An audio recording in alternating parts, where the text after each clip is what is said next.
Good evening. This is Philip Fieldy Music, and I'm not doing an album review tonight. I've decided to just do something that's been kind of on my mind lately. But I was thinking of like albums I got into this year that previously I knew of the artist, but I couldn't get into them. Maybe I listened to an album, a couple albums, or the whole discography. I don't know. Maybe I liked a few songs, but I just couldn't get into them.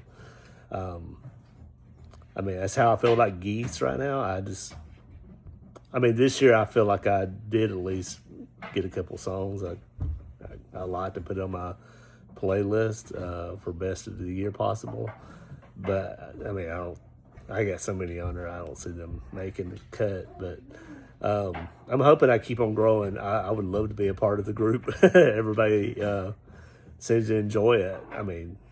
I don't really care about being a part of the group. It's more about, if everybody's getting this much pleasure or, enjoyment out of this group, I would like to enjoy it too. But if not, I guess it might not be for me. But anyways, so I'm just going to talk about a few, about four. So it's more than a few, but four. So, yeah. The first one I was going to talk about is Bad Bunny. Before this year, I just couldn't get into Bad Bunny. I don't think there was a song or an album I got into.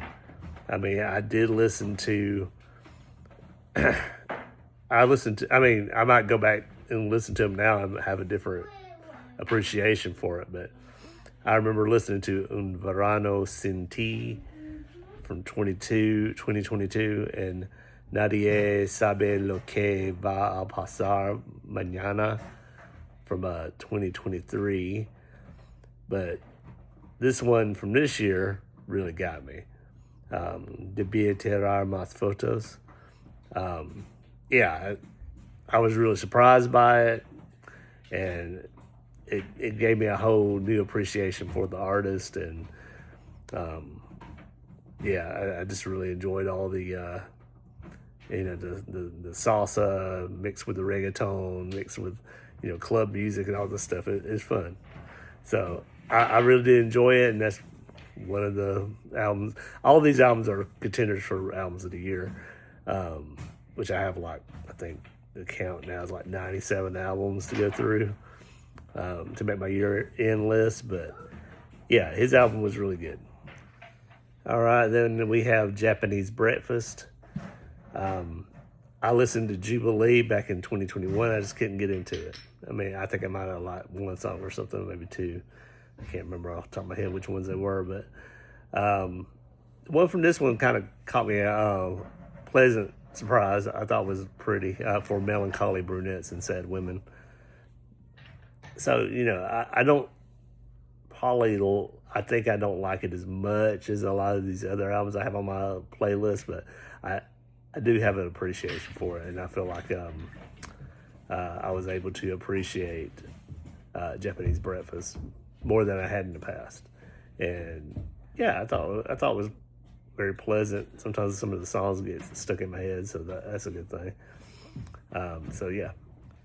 Black Country New Road. I listened for the first time in 2021 and Ants from Up There in 2022.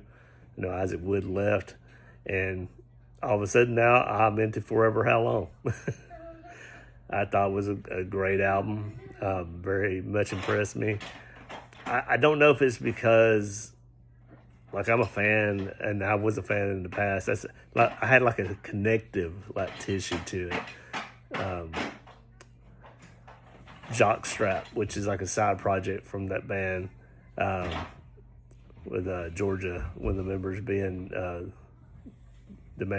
of the main people in that band. I appreciated them as it was my album of the year the year that one came out.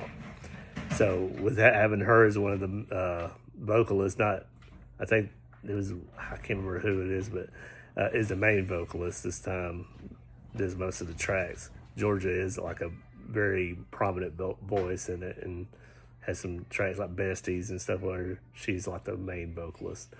So it's weird after Isaac left, and I was cool. So I don't know how that came about, but I do really like this album though. And yeah, I'm happy that it grew, that this group grew on me enough. It's just very impressive. And finally, we have Nourished by Time. I listened to Erotic Probiotic 2. Couldn't get into it. Listened to the EP Catching Chickens from last year. Couldn't get into it. And then we had The Passionate Ones. And I just get a lot of Prince from it. And so I'm a big Prince guy. So I thought that was pretty cool. And yeah, finally got into something by him. Now, I will say I don't feel like it's as strong, kind of like with Japanese Breakfast, as some of the other ones. But at least I finally have, like, where I'm like, where somebody brings them up, and I won't be like, like, that's not my thing. I don't like it, Like, I am open to stuff, but, I'll try a new song or new album anytime. I don't care. But if you're not digging it, you're not digging it. If it's not clicking with you, it's not clicking with you, When it eventually does, if it ever does, then that's cool. So, this one did. So, yeah. So, that's my list. Let me know in the comments below if there's any artists that was like this for you this year. There was some I was thinking about, and I was like, well, I was like, oh, I really got into Quedeca this year. But I like Scrapyard. So I've already liked Scrapyard, and one of his songs was one of my favorites of the year last year. So I was like, nah, I can't count him. So anyway, let me know in the comments below if you had anybody or any artists like this for you. Like and subscribe, hit the bell, share, help me get my subscriptions up, and join me tomorrow for another Song of the Day and continue on our musical discovery. And yeah, have a good night, and we'll see you tomorrow. Bye.